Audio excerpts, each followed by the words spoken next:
A very good morning. You're listening to The Breakfast Club on your morning fix on 938. Now, something we haven't done in a while, property. Have things changed? We're going to take the temperature this morning with a very, very old friend and a very good friend of 938. Now, Paul Ho in the house this morning. Paul is the Chief Mortgage Officer at iCompareLoan.com. Paul, it's been too long. A very good morning. Thank you for making it in. Thank you very much. I hope I'm not getting too old. I don't think so, Paul. You're as young as they come. Paul, let's talk about the fact with the mortgage take-up rate. I think that's a good arbiter to take the temperature of the property market here in Singapore. Cooling measures notwithstanding, the last one, the 5% ABSD that was put on people buying properties as well. Let's take the temperature in your field. Have people been successful in their mortgages? Mortgages have so far, by and large, been okay and successful. The TDSR has been around for a while, so Indeed. people have no problems getting a loan. Right. The only thing that we have heard from the marketplace is the buyers are not so forthcoming. Mm-hmm. So it's still a very well, if I could use the term in vertical, it's a weak buyer's market. Yeah, I think the buyers are not coming in stream. So I have got people or some friends who have put up their properties for sale for 3 months now, and they said they have only had 2 people coming to see their property. So yeah. Have sellers perhaps rejigged the prices that they're asking? Have they mitigated their expectations? I think the sellers have somewhat become more realistic, and after last year cooling, Right. I think it was in July, if I'm not wrong. So the sellers asking price and the buyer's price have become more matched. There are less instances where the sellers are asking for ridiculous prices that are way higher than valuation. I think the prices are pretty much about matched. At valuation? Probably in that ballpark. Judging from reports in the media, there have been some mega condominium launches, huge projects in Tampines, and as well as in the Florence, I believe. I think it was called the Florence. They seem to be mega developments, and now you have Park Esta coming up in the east as well. In your experience, what's the take-up?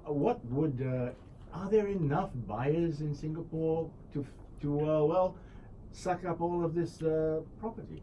I think there's enough money in the market, and there's also enough people earning enough income. The thing that's stopping the buyers artificially in this instance, is additional buyer stamp duty for second property or third properties.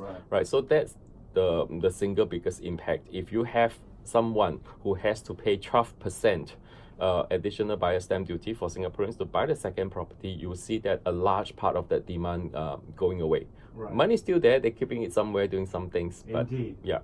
But everyone has a full employment. Everyone the economy is chugging along nicely. One would think there would be an exuberant property market, cooling measures notwithstanding. But with all of these new developments coming on stream, are we facing an oversupply situation, Paul? I think we are seeing an oversupply situation. Rentals are coming down. As you can see, a lot of people are having difficulty renting the place, especially severe would be commercial real estate. You see a lot of vacancies, and if you actually take a dip and ask the neighborhood store, the restaurant, or some of those retail stores, they are not doing well. And one of the reasons they're not doing well is rentals are too high, their costs are too high, labor costs, difficulty in finding labor, and all sorts of things, right? Making them unable to survive. So you can see that at the current going rate for rentals, it has to somewhat find that balance to let businesses survive.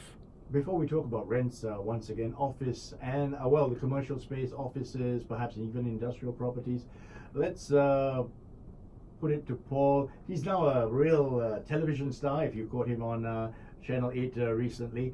Paul, let's talk about, is it now a buyer's market? Is this why there has been this slowdown?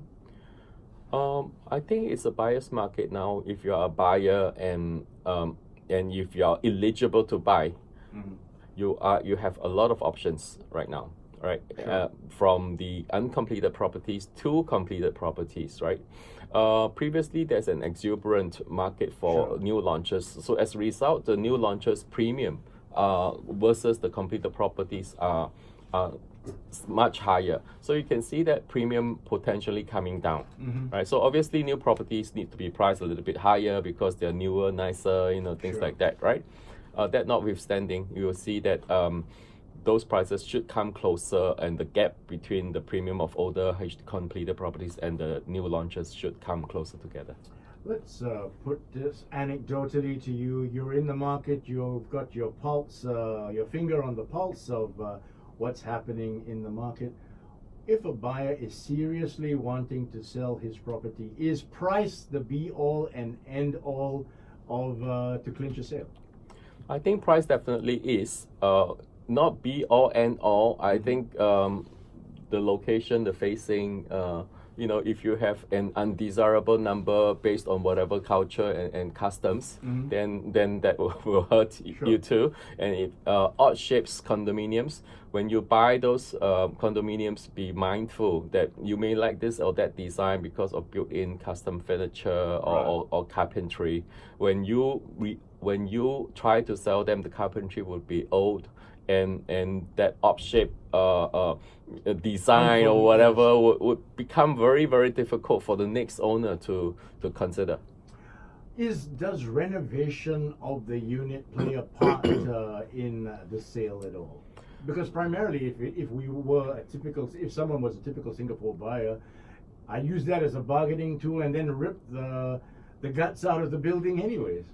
I think professional sellers are really, really savvy. So they probably will not take any comments whether, my unit is old, therefore I must sell it cheaper. No, you take it or leave it, right? Sure. So the main thing is depending on how keen they want to sell, how fast they want to sell, at what price they want to sell. All right. So for the buyers, if you look at your unit and is renovation a part? Obviously, yes, but should you renovate your place to the hilt so as to be able to sell it? I think the answer is no, because first and foremost, it might not be to the taste of the buyer. Indeed. Right? So secondly, you would have to spend a lot of money to do it to your taste, which that's one thing. Another thing. So I would say the simpler thing is to clean up your place, keep away all the clutter, and repaint the place, and that would be more than sufficient. Paul Ho is the Chief Mortgage Officer at iCompareLoan.com. We're getting some tips and tricks about perhaps if you have a property for sale and are looking to unload it, you might want to take Paul's advice to heart. We're also going to find out what's hot and what's not in terms of districts, in terms of property type, when the Breakfast Club continues after an update of what's happening in the world and on the roads. You're listening to the Breakfast Club. I'm Keith D'Souza. A very good morning. Nice. So now we talk about